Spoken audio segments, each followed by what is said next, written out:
নির্বাচনের পরিবেশ কেমন এবং জয়ের ব্যাপারে কতটা আশাবাদী? ১৩ দিনের প্রচারণায় কি পেলেন? উমামা। আচ্ছা, অসংখ্য ধন্যবাদ।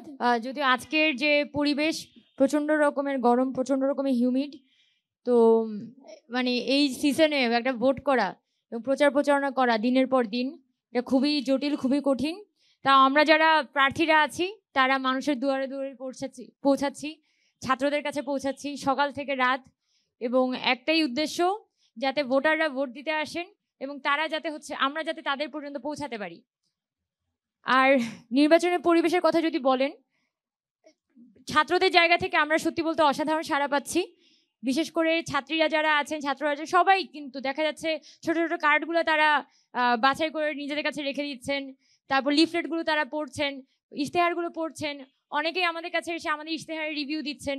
সো এই যে একটা ডেমোক্রেটিক পরিবেশ পুরো ঢাকা ইউনিভার্সিটিতে বর্তমানে বিরাজ করছে, সেটা সত্যি বলতে খুবই আশাব্যঞ্জক। তো ভোটের হিসাব বা ভোটের ফলাফল তো জানি না, কিন্তু এটা বলতে পারি যে এই যে একটা এক্সপিরিয়েন্সের মধ্যে দিয়ে যাচ্ছি, এই অভিজ্ঞতার মধ্যে দিয়ে যাচ্ছি, সেটা আসলেই অনবদ্য। তো সবকিছু মিলে আমি ঢাকা ইউনিভার্সিটির বর্তমান যে পরিবেশ সেটা নিয়ে খুবই আশাবাদী যে আমাদের যারা সাধারণ শিক্ষার্থীরা আছে সেই শিক্ষার্থীরা আসলে সকল প্রার্থীর কথা শুনছেন, সকলের সাথে মিশছেন। তাদের উপরেও কিন্তু এক ধরনের একটা ঝড়ঝাপটা যাচ্ছেন। মানে কলা ভবন থেকে হাকিম চত্বর যেতে প্রায় 20 মিনিট সময় লাগে, কারণ প্রতি কদমে কদমেই দেখা যায় এক একজন প্রার্থী এসে কেউ কার্ড ধরিয়ে দিচ্ছেন, কেউ লিফলেট ধরিয়ে দিচ্ছেন।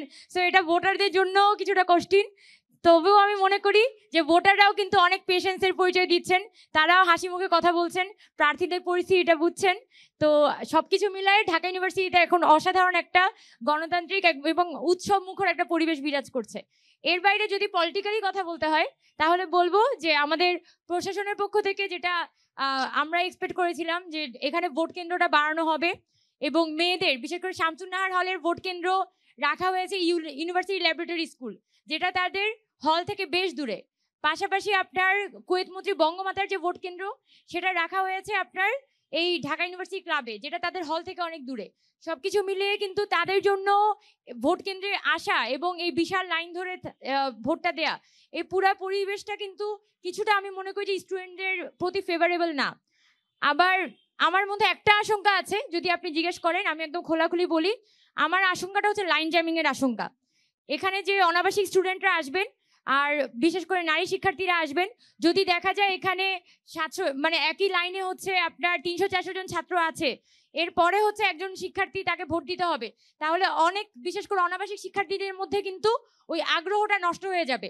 তাই আমরা মনে করি এখন সুযোগ আছে যে আপনারা বুথ সর্বোচ্চ পরিমাণে বুথ রাখেন, যাতে একটা একটা ভোট কেন্দ্রে কোনোভাবেই বেশি লাইন জ্যামিং করার সুযোগ না থাকে এবং একসাথে বেশি স্টুডেন্ট লাইনে দাঁড়িয়ে থাকতে না হয়।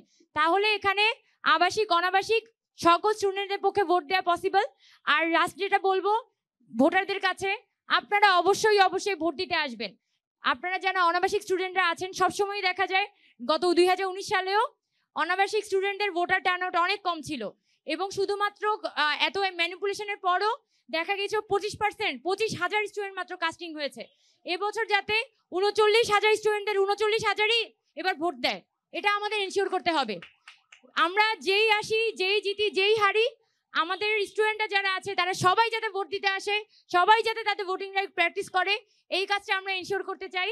এবং আমরা যখন ভোটারদের কাছে যাচ্ছি, আমরা একদম খোলা মনে বলছি, আপনারা যোগ্য প্রার্থীদের ভোট দেন, কিন্তু আপনারা ভোট দেন, অবশ্যই আপনারা আপনাদের ভোটিং রাইট প্র্যাকটিস করবেন।